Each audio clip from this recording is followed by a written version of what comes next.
అయితే ఈమె రాకేష్ తికాయత్, యోగేంద్ర యాదవ్ వీళ్ళ బ్యాచ్ అనమాట. వీళ్ళు ఏంటంటే ఈ కమ్మి లిబ్రాండ్లు వీళ్ళందరూ ఈ నికృష్టులు వీళ్ళంతా ఏం చేస్తారంటే ఈ సోకాల్డ్ సెక్యులర్ లిబరల్ గ్రూప్ అంతా కొన్ని జోన్స్ను సెలెక్ట్ చేసుకొని పంచుకుంటారు.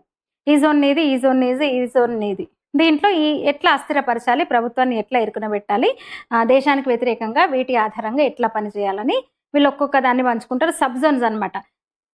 అంతిమంగా వీళ్ళందరి లక్ష్యము దేశ వ్యతిరేకత.